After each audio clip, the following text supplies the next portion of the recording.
have a confession to make. I hate knotless box braids, and I probably will never do them again. Now, you may be a little confused because I have been uploading knotless box braid tutorials since 2019. Everybody was talking about knotless, how natural they look, how low tension they were.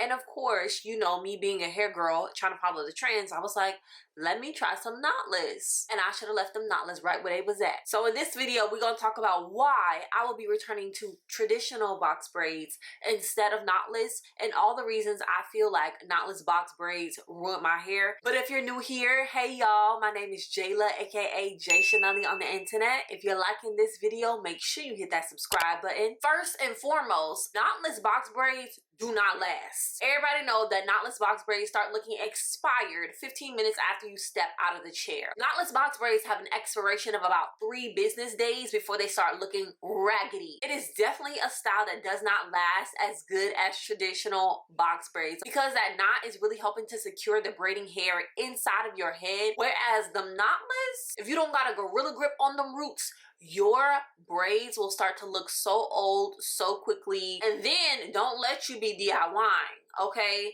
You have to have a grip so strong, it is not for the weak. Undisputed, traditional box braids with the knot in last longer than knotless box braids. Reason number 2 of why I'm leaving knotless behind me is because it requires a lot more product to look good. Back in the days, we were not using 3 globs of gel to get our braids installed, okay? We were using a little bit of grease, but that was it. Nowadays, when you see people installing knotless box braids, they are using the entire container and edge control to slick their hair down at the roots while you're getting braids. Like, hello? Braids were never about the hair looking super slick and super sleek.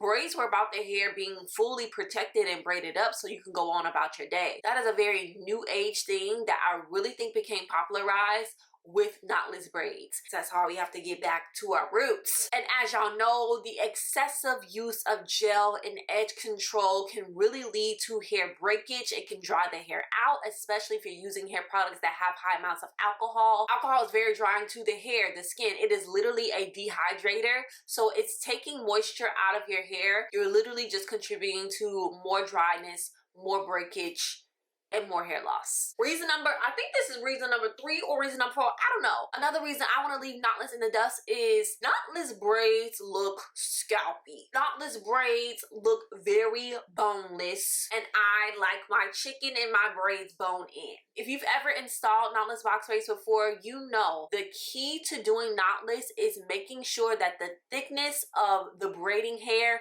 matches the thickness of the natural hair. That was one of the benefits of doing knotless. You end up using less braiding hair on your head, which is why knotless are usually so much more lightweight than traditional box braids. Here's the thing though, babes. So if you naturally have very thin hair, guess what? When you get them knotless braids, your braids gonna look very thin. If you have very thick hair, your braids are gonna look very thick, very dense, because again, knotless has to match the thickness of your natural hair. Now me, I'm someone who looks like I have a lot of hair, but my hair isn't very dense, okay? I actually would say I have medium density. I don't have a lot of hair on my head, but I don't have a little bit. But I like my hair to look a little bit thicker. I like my braids to look very filled in. I don't want to see my scalp. Like, this is fine, but I don't want to see scalp on scalp on scalp when I'm wearing braids.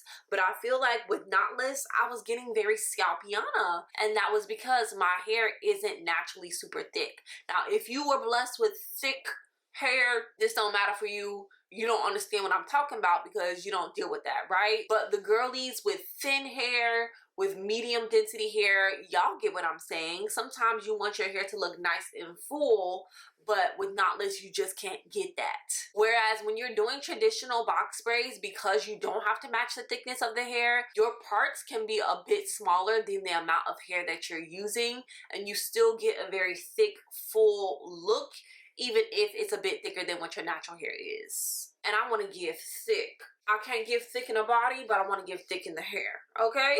Last but certainly not least, and I touched on this already, I feel like knotless braids have greatly contributed to hair loss. y'all.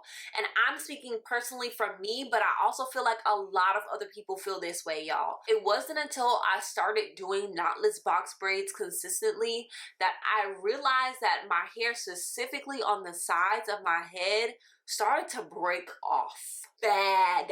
Okay, they used to be the exact same length as the rest of my hair, and I feel like even though we were sold this dream on knotless braids being way less tension, it does actually put a lot of tension on your edges, which is already a very sensitive area. So as for me and my house, we will have the knot in from here on out, okay? Because I cannot afford to be losing my edges like that. I just can't. Yeah, y'all, those are all the reasons why I'm definitely retiring knotless box braids on my head, and I will be doing knots in, okay? We're going back to my roots, going back to traditional. Honestly, I kind of wish I never got on the knotless box braid trend, although it was cute, it was fun, and the benefits that it posed, the less tension, the lightweight, that sounded amazing at the time.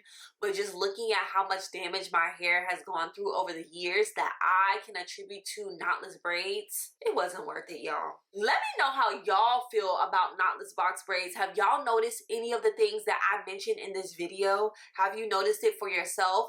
Let me know in the comment section below. And because I have these braids in, don't worry, I will be talking about maintenance, my scalp health, because y'all already know my braids itching, and how I wash my braids. Stay tuned to the channel, hit that subscribe button, and I'll see y'all in the next one. Bye. Catch it.